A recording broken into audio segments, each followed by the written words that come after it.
Okay, இப்போ நம்ம பார்க்க போகிறது பார்த்திங்கன்னா 4th சம் பார்க்க போகிறோம். கொஷின் பார்த்திங்கன்னா ஃபைண்ட் எக்ஸ் தான் கண்டுபிடிக்க சொல்லியிருக்காங்க. So that x + 6, x + 12 and x + 15 are consecutive terms of a geometric progression. ஒரு ஜிபின்னு சொல்லி கொடுத்துட்டாங்க. அதில் கன்சிக்யூட்டிவ் டேர்ம் அடுத்தடுத்த டேர்ம்ஸு கொடுத்துட்டு இதில் எக்ஸோட வேல்யூ மட்டும் கண்டுபிடின்னு சொல்லியிருக்காங்க. ஸோ கண்டுபிடிக்கலாமா? ஸோ இது ஜிபின்னு கொடுத்ததுனால அப்போ கண்டிஷன் நம்மளுக்கு என்ன தெரியும்? ஃபஸ்ட்டு இருக்கிறது ஃபஸ்ட் டேர்ம் தெரியும். ஓகேவா? அதை தவிர்த்துட்டு என்ன தெரியும்? R1 = R2 தான் இருக்கும். அப்படி இருந்தால் தான் அது ஜிபி. ஸோ அந்த கண்டிஷனை தான் நம்ம யூஸ் பண்ணி இதை சால்வ் பண்ண போகிறோம். R1 = R2. அப்போ R1க்கு என்ன ஃபார்முலா?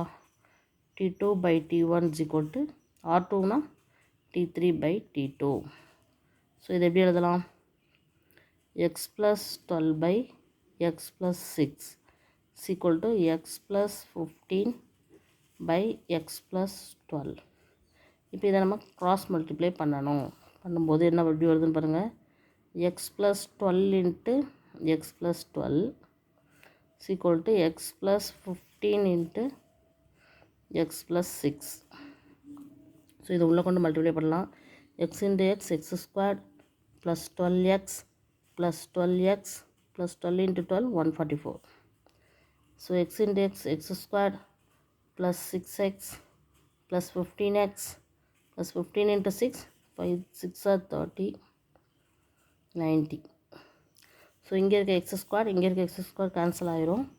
12 + 12னா 24x + 144 = 21x + 90.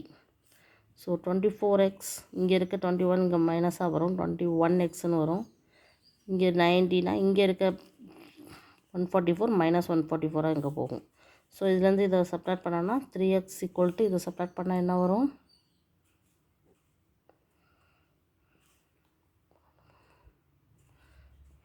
54 வரும். ஸோ -54.